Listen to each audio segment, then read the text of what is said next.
Constantine!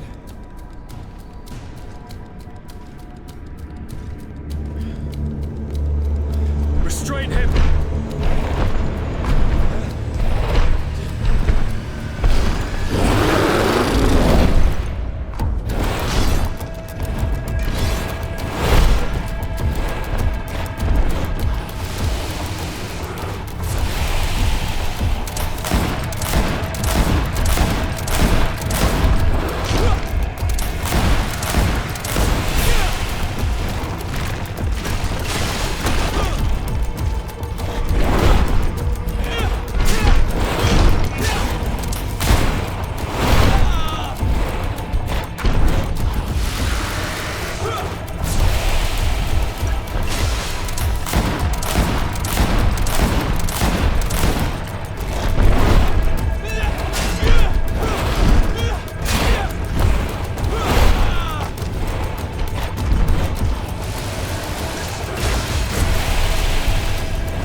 I do not desire your death.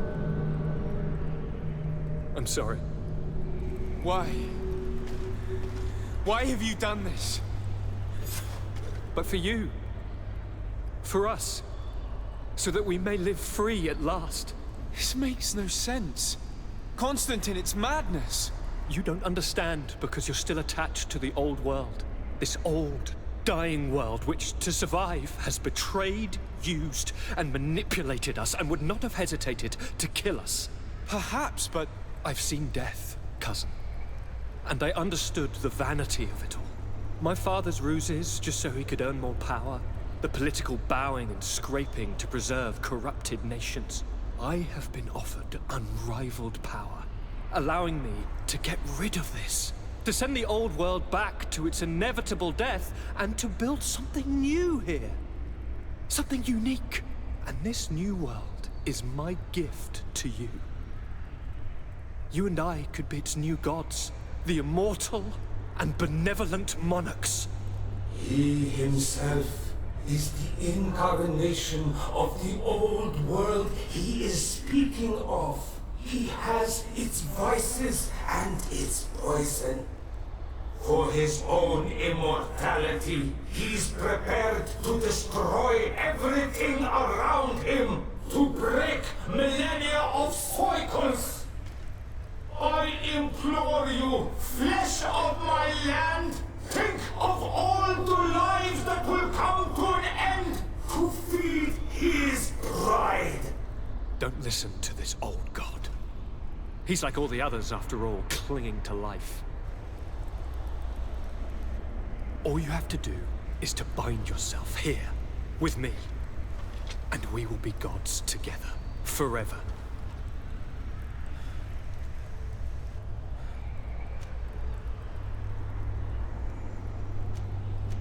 Come.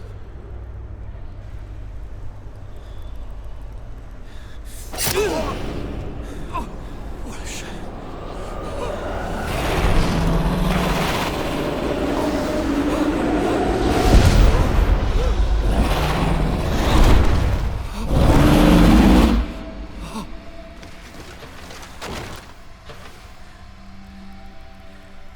Good night, sweet prince.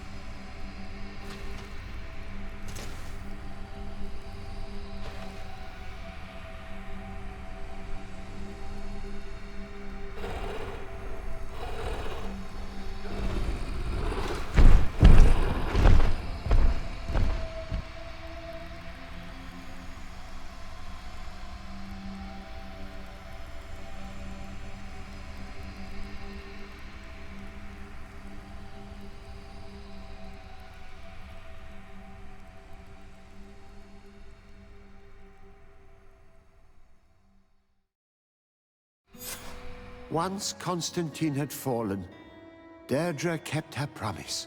She led all the native clans as they managed to drive the invaders off their island. The island found peace again, and nature took over the abandoned cities. But the old nations were plunged into war, and the Malicor grew ever more devastating. Those who bravely fought at Dor had Gennadu were celebrated everywhere.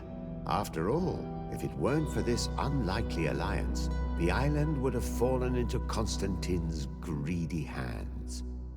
Siora obtained the title of Marl of the Red Spears alongside her twin. She leads them with wisdom, but often reunites with the one she still calls her Karants. Afra set aside her weapons and went back to her research on the native culture and flora of the island. It is said that she is even writing a book with the help of Dunkas's clan when not visiting her friends. For his bravery, Vasco was awarded the rank of commander. He now travels the sea at the head of a whole fleet, but he often comes back to visit his brother-in-arms. Petrus's ambitions have finally been fulfilled. He obtained the much-coveted title of Cardinal. Despite the responsibilities implied by such a title, he still sometimes visits the one he calls his child. These precious friendships allowed my student to slowly forget Kurt's treason, even though he still feels bitter about it at times. Despite the help Ulan received, which allowed him to restore the importance of the seaside Nemeus, he still had to renounce the role of Marl as he faced the contempt of the other clans. After driving off the settlers, Deirdre started destroying what they had built. She wanted to erase all traces of the Inquisitors and Savants who had hurt her people, only keeping what her Karants advised her to keep. Thanks to the help Dunkas's clan received, it continued on its mission to heal the Earth. It attracted many young islanders who were eager to learn. Alas, the De Vesp's arrival didn't bring peace to this island. Their scheming left its mark. Some of the people of New Serene still believe the lies they spread. However, the abundance of evidence against Aurelia signaled the end of the De Vesp's ambitions, both on Tir Fredi and the Old Continent, where they were harshly reprimanded by the Council, who relegated them to the status of the most obscure families.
But for you, you don't perhaps my the political descendant, the immortal. He himself. All you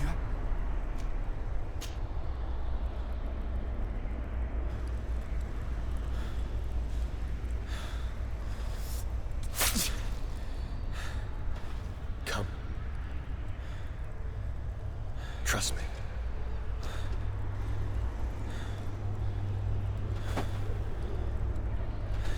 You won't regret it, cousin.